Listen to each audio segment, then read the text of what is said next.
Graça e paz, amada igreja, amém? Queria que vocês abrissem sua Bíblia no livro de Lucas, Lucas 14, 25. Diz assim a palavra do Senhor. Grandes multidões acompanhavam Jesus, e ele voltando-se lhes disse: Se alguém vem a mim e não me ama mais do que ama o seu pai, a sua mãe, a sua mulher, os seus filhos, os seus irmãos, as suas irmãs e até a sua própria vida, não pode ser meu discípulo. E quem não tomar a sua cruz e vier após mim, não pode ser meu discípulo.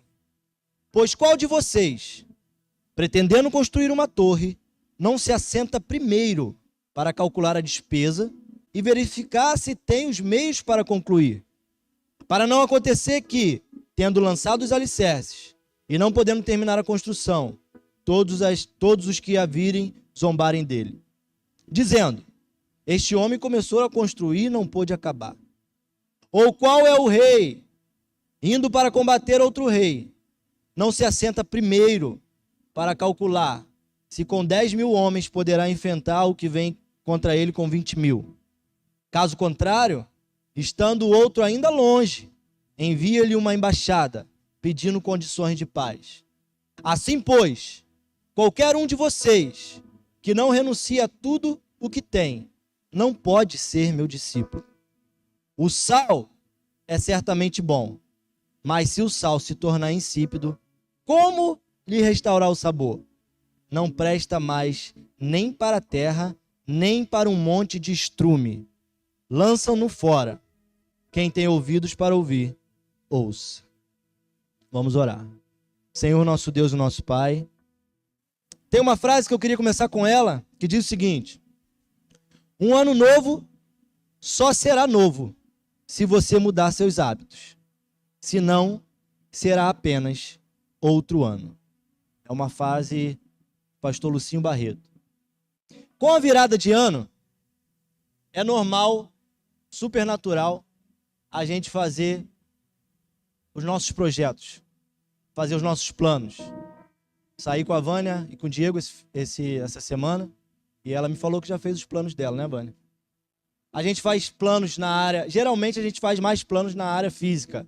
A gente promete que vai emagrecer. A gente promete que vai entrar na academia. Alguns até se matriculam na academia. É o período que mais a academia enche. De janeiro a... Esse ano vai estender um pouco, porque geralmente é de janeiro a fevereiro. Porque o que tem em fevereiro? Carnaval. E todo mundo pergunta pro personal trainer. O Christian está aqui, deve ter outros. Eu consigo botar o shape em 60 dias? Consegue? Pô, consegue sim. Mas passa fevereiro, não consegue, porque não consegue abrir mão da pizza, do cachorro quente. E aí depois, alguns pagam a academia por um ano, fica pagando depois sem ir. Então, mas é normal isso. E eu sempre tive a percepção de achar que isso era bobeira. De achar que esses projetos que a gente faz para o final do ano, esses projetos que a gente faz para o início do ano, eram bobeiras. Mas não são bobeiras. É uma coisa que a gente tem que fazer. Mas só que isso não pode ficar só no papel. Porque se ficar só no papel, realmente você não tem um ano novo, você só tem um outro ano. Essa fase combina muito com isso. Então a gente deve fazer o planejamento. A gente deve fazer as perspectivas. Só que isso não pode ficar só no intelecto. Isso tem que ir para a prática. E eu achava isso uma bobagem porque eu já fiz isso muito na minha vida. Falava que ia fazer uma coisa, mas na verdade não fazia. Mas o desejo de fazer já é alguma coisa. Tem uns que nem desejam fazer. Tem uns que nem desejam. Tem uns que já entregaram mesmo a vida. Eu quero mais saber que o mundo termine em pizza e em pix, que enquanto tiver pix e pizza, eu vou nessa. E não é assim, gente. Não é assim.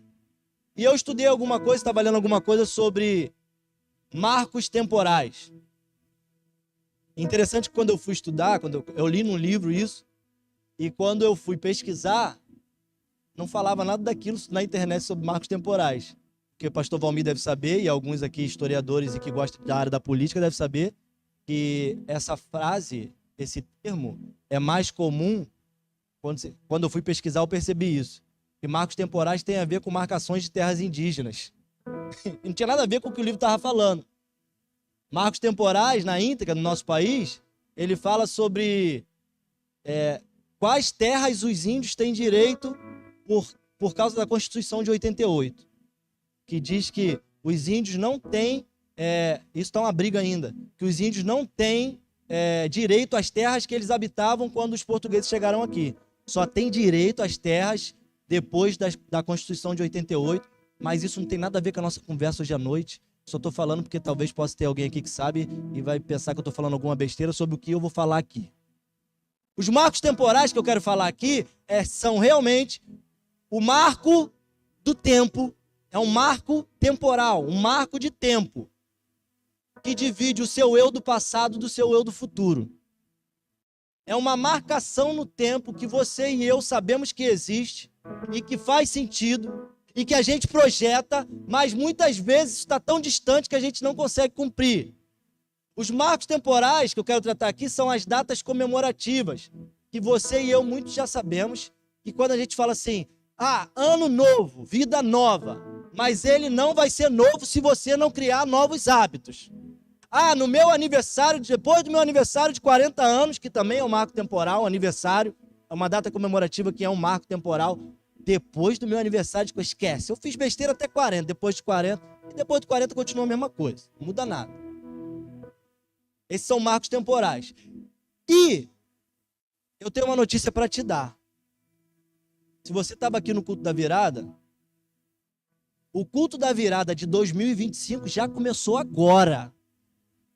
Porque talvez você estava aqui, você ajoelhou, talvez você estava aqui, você orou, talvez você estava aqui, você prometeu que ia ser diferente, mas você fez isso como uma projeção para 31 de dezembro de 2025. E eu quero te dizer nessa noite, dizer para mim também, que o 2025, 31 de dezembro de 2025, já começou. E se você não implementar aquilo que você projetou, aquilo que você pensou, e você que ainda nem projetou, te aconselho que projete. Para que o seu 2025 seja realmente uma caminhada com Deus que vale a pena ser vivida. E quando você chegar aqui em 31 de dezembro de 2025, que você projete 2026, mas que você olhe para o 2025 e fale assim, eu projetei, eu fiz e Deus me abençoou naquilo tudo que eu projetei. Isso é marco temporal. É uma demarcação de tempo que separa seu eu do passado e o seu eu do futuro. Essa caminhada de 2025, hoje a gente já está no 5º passo dela. São 365 passos que você vai dar. Já passou 5. Eu não sei se você que projetou alguma coisa, está esperando como a multidão começar o ano, que vai ser segunda-feira agora, né? Ou você já começou. Mas eu faço voto que tenha começado. Porque 5 passos já foram. Ainda resta 360. E é sobre isso que a gente vai falar. Mas para tanto precisamos de um planejamento. E esse planejamento é sim anual, mas ele é também mensal, mas ele é também semanal e ele é muito mais importante, diário. E Jesus, aqui ele está falando justamente sobre isso. Jesus está fazendo um marco no tempo aqui, nesse discurso dele. Em primeiro lugar, o que eu aprendo aqui com Jesus é que temos que ter a exata visão do que nós somos aqui, hoje e agora. Em primeiro lugar, Jesus faz uma indagação, e eu faço ela para mim, já fiz para mim e faço para vocês. Você é multidão ou você é um discípulo de Jesus? Fato é que em algum momento eu fui multidão. Hoje sou um discípulo. Fato é que quem está aqui é discípulo ou é multidão. E quem é discípulo já foi multidão. E quem não é discípulo certamente é multidão. Bruno, e o que separa um discípulo de ser uma multidão? Jesus fala aqui, né? Ele começa seu discurso falando isso. Ele diz o seguinte: uma multidão de pessoas acompanhava Jesus. Então ele se dirigiu à multidão e declarou: se alguém deseja seguir-me, não pode amar o seu pai, sua mãe, sua irmã, sua tia, seu papagaio, seu cachorro, sua casa, seus bens, nem a própria vida, mais do que a mim. Então, o que separa o discípulo da multidão é justamente priorizar ou não Cristo em sua vida. E isso acontece, ou pelo menos deveria acontecer, de maneira diária, de maneira cotidiana. Porque de maneira diária e de maneira cotidiana, nessa caminhada com Cristo, geralmente existirão quebra-molas na sua frente. Geralmente aparecerão oportunidades na sua frente. Geralmente aparecerão banquetes na sua frente. Geralmente aparecerá ciladas na sua frente. E o que vai determinar se você vai continuar com Cristo é se você é um discípulo. Porque se você não for discípulo, você vai acompanhar Jesus somente pelo que ele faz e não pelo que ele é. Você não terá como prioridade seguir a Cristo. E a caminhada com Cristo só vale a pena ser vivida, a caminhada com Cristo só é satisfatória, a caminhada com Cristo só faz sentido se você e eu formos discípulos de Cristo. Porque senão qualquer vento que passar, qualquer buraquinho que passar, qualquer cantinho de quebra-mola que passar, qualquer meio-fio que aparecer e qualquer oportunidade que aparecer, você certamente sairá da presença de Cristo. Então Jesus Cristo está falando para a gente nessa noite. E olha o exemplo que ele está usando. E nessa época aqui, no contexto social aqui, família era muito mais importante. Família já é uma coisa importante. Mas nessa época aqui, em que eles observavam a lei de Moisés, em que Moisés falava, honra teu pai e a tua mãe, os 10 mandamentos. Jesus está falando para nós nessa noite e para eles nessa época. Se vocês amarem mais o pai de vocês, se vocês amarem mais a mãe de vocês, se vocês amarem mais o que vocês têm do que a mim, vocês não podem ser meus discípulos. Jesus está nos chamando aqui, está nos confrontando para colocar a nossa fé nele em primeiro lugar. E como é difícil, irmãos. Ainda mais na nossa sociedade, ainda mais no nosso país, ainda mais no jeitinho brasileiro que a gente tem, ainda mais nas oportunidades que se aparecem para mim e para você todo dia. Colocar a fé em Cristo em primeiro lugar define se eu sou multidão ou se eu sou discípulo. E isso é muito importante. Colocar o amor de Deus como o centro da nossa prioridade. A caminhada com ele exige um nível alto de renúncia.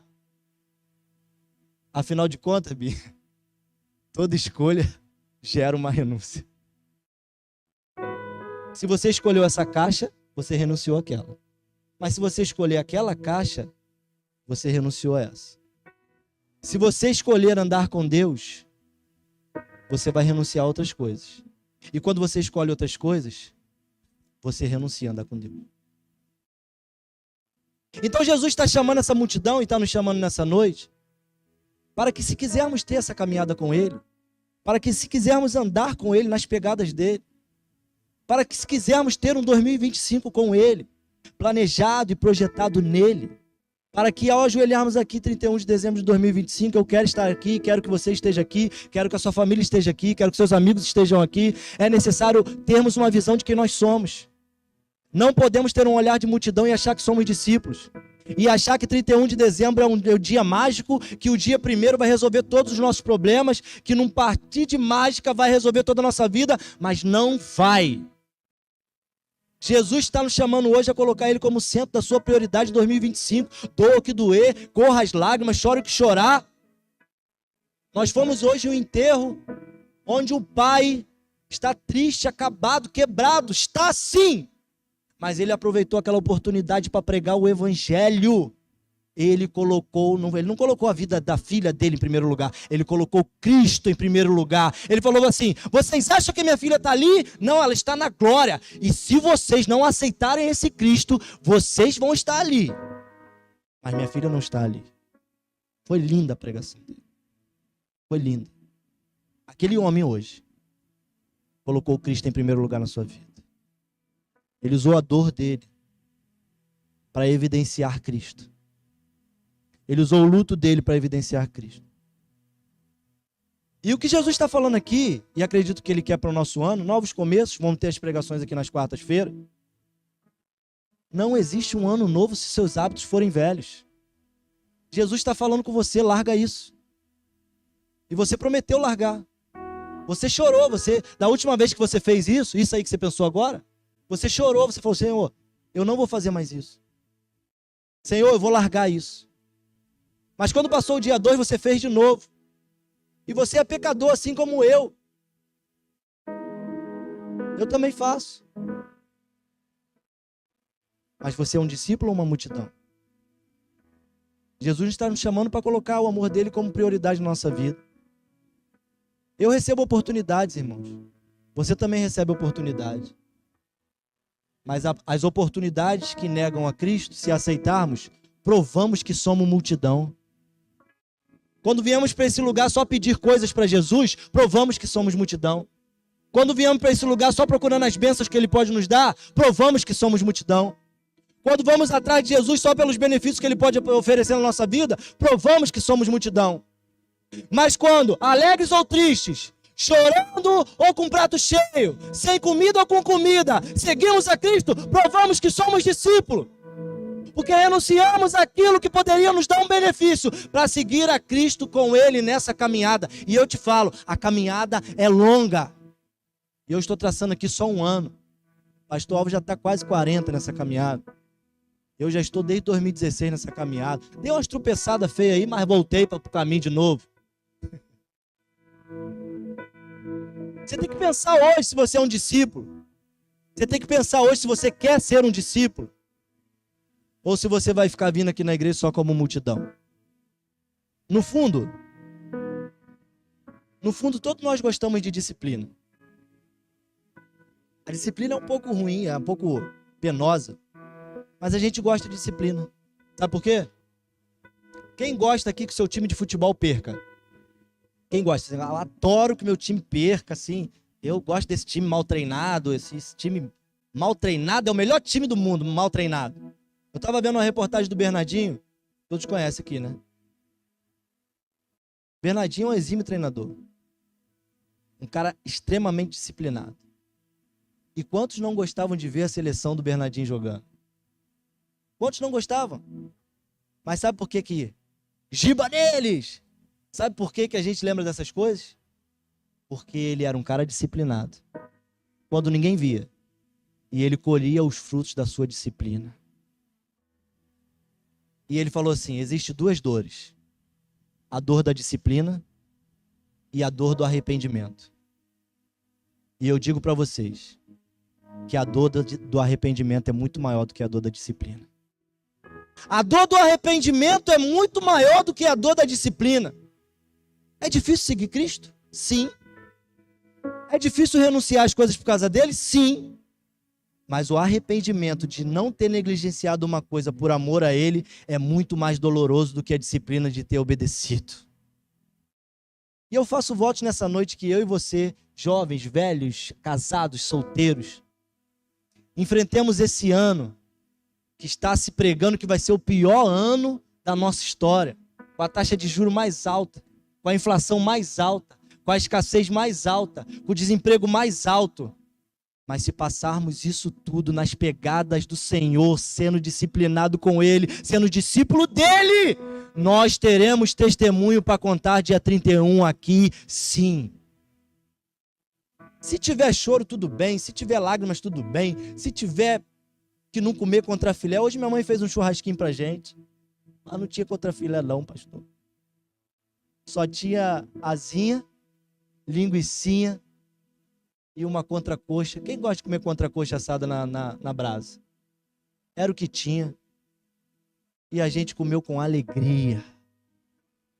A gente poderia até ter ido lá comprar, não estou falando que eu não teria condições. Mas não tinha, e está tudo bem. Porque Jesus está na nossa caminhada. Mas você tem que saber se você é discípulo ou multidão. Você tem que saber se você quer ser discípulo. É o que Jesus está falando assim. Ó, Jesus não se... Tem gente que se milita com igreja cheia, né? Eu quero igreja cheia. Não, Jesus está falando assim, ó, uma multidão. Mas para vocês me seguir, vocês têm que botar o meu amor. O amor a mim. Em primeiro lugar na vida de vocês. Certamente muita gente abandonou. Certamente muita gente foi embora. E Jesus não tem compromisso com a multidão. Jesus tem compromisso com discípulos. Jesus tem compromisso com aqueles que querem o seguir de perto. Jesus tem compromisso com você, que renuncia às coisas pelo amor que você tem por Ele. Em segundo lugar, que eu aprendo aqui, que Jesus vai falar, planejamento. Aí sim.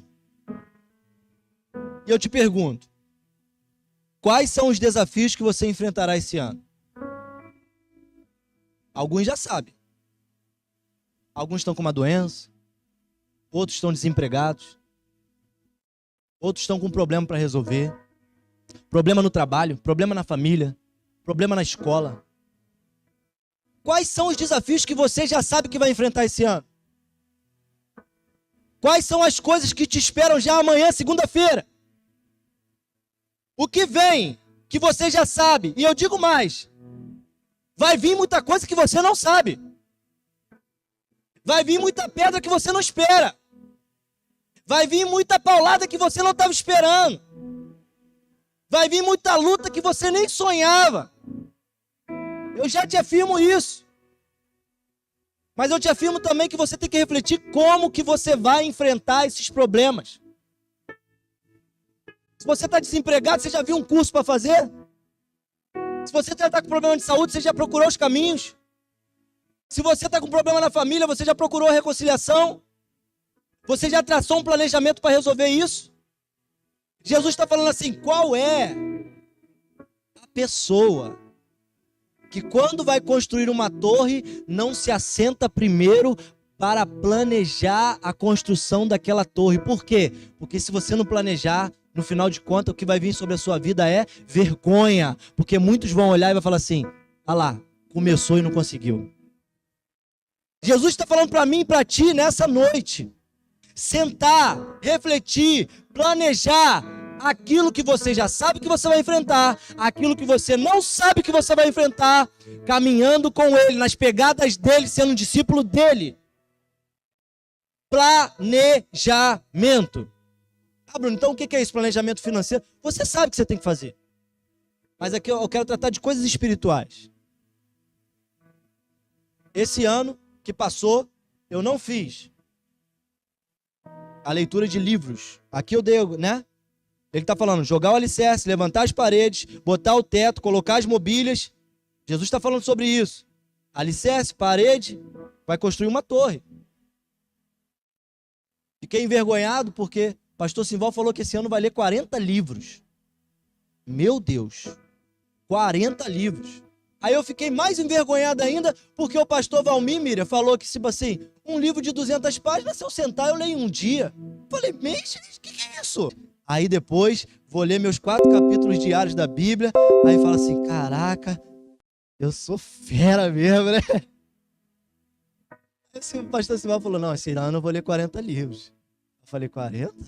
Meu Deus. Aí o pastor Valmir pegou um livro que estava lá em cima da mesa dele e falou assim, esse aqui? 3 horas eu leio. Eu falei, 3 horas? Mas sabe qual é a média de leitura do brasileiro? Sabe quantos livros o brasileiro leu esse ano de 2024? A média? Meio livro. Eu vou ler 12. Eu vou ler um livro por mês. Já passei da média, pastor Valmir. Um dia eu chego lá, pastor Valmir. Um dia eu chego lá. Pastor Lucinho, esse, que eu citei a frase, foi escrachado na internet. Ele foi escrachado. Sabe por que ele foi escrachado na internet? Porque ele leu 60 livros.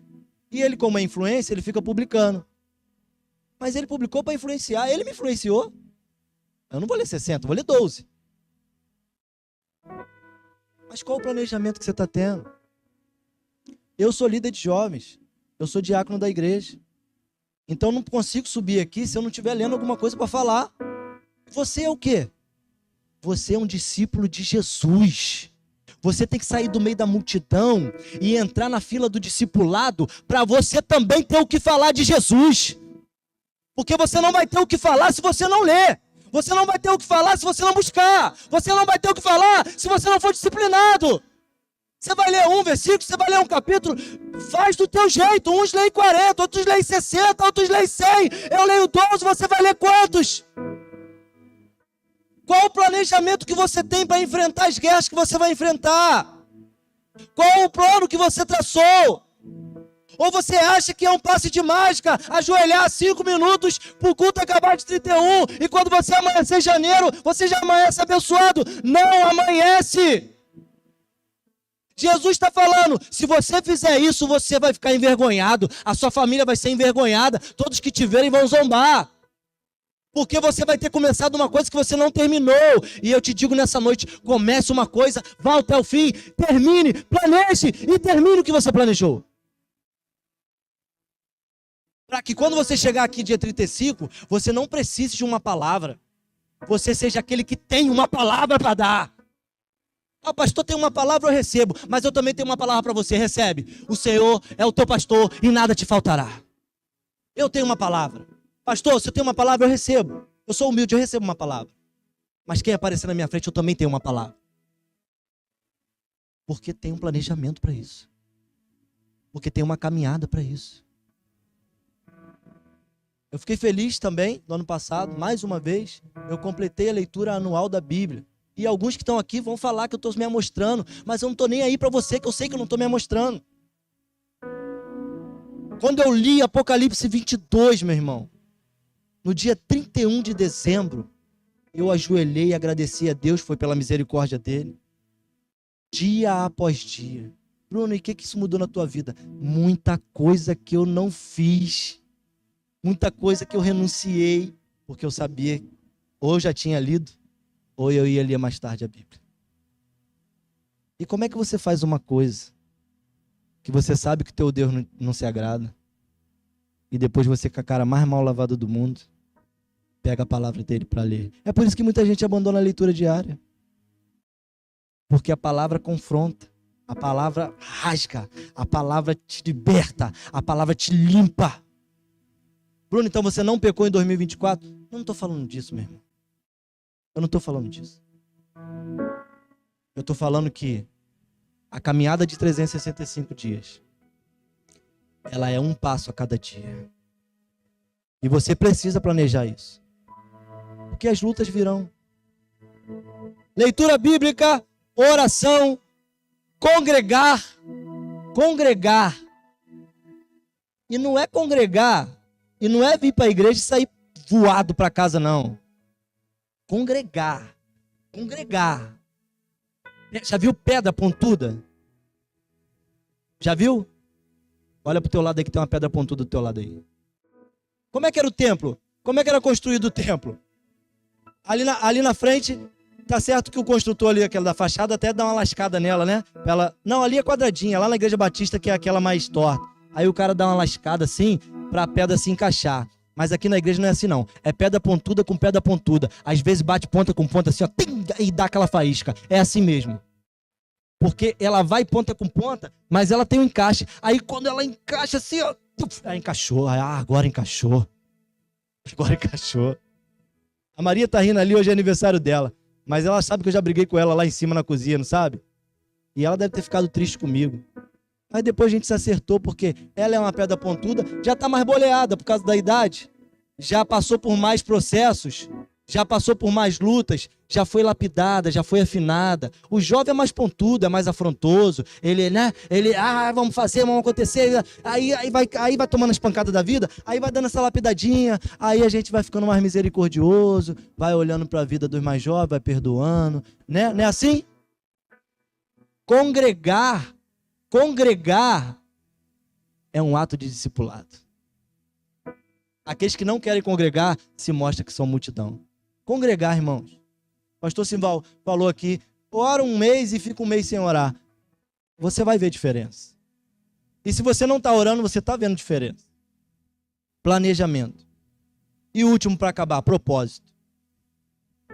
Eu te digo nessa noite, a sua vida não diz respeito somente a você. A sua vida não diz respeito somente a você. Ah, eu faço o que eu quero. Tudo bem, você faz o que eu quero, mas vai ter consequência na vida de outros.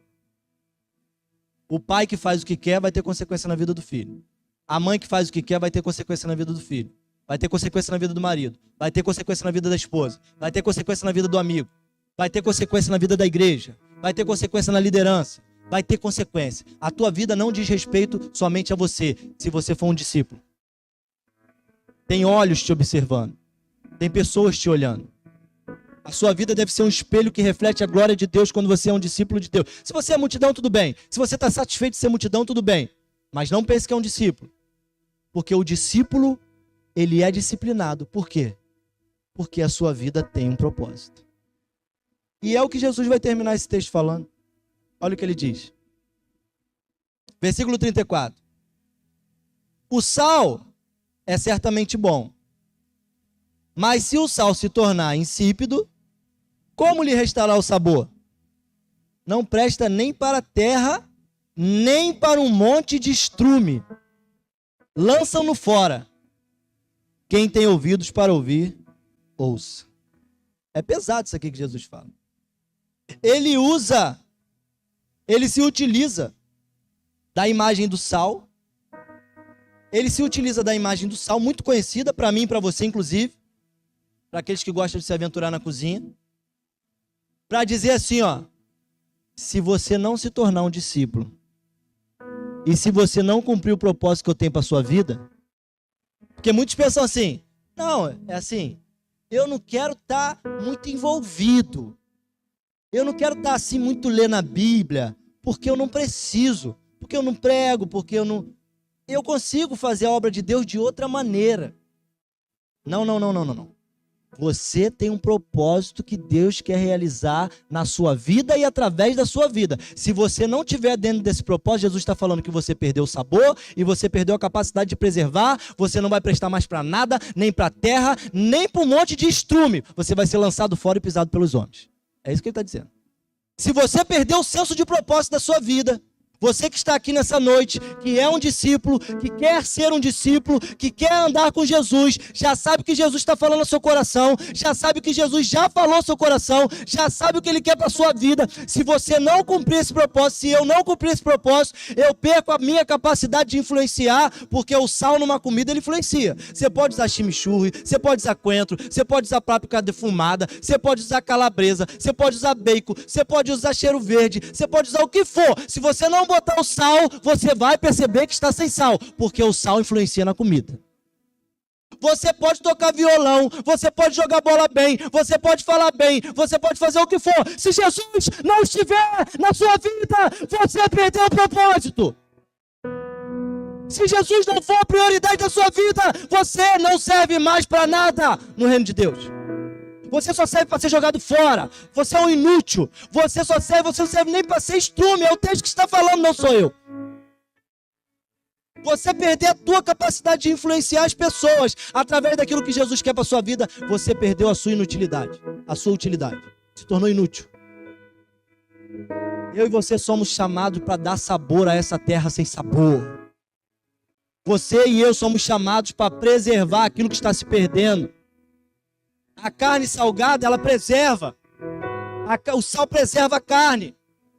Por que Jesus está usando essa linguagem? Ele está falando assim, ó, se vocês vierem para a igreja todo ano de 2025 e só entrar e sair, não tiverem um planejamento, não fazer os cálculos da rota, não me colocar como prioridade, não se tornar um discípulo, vocês vão ser como um sal sem sabor, vocês vão ser jogados fora.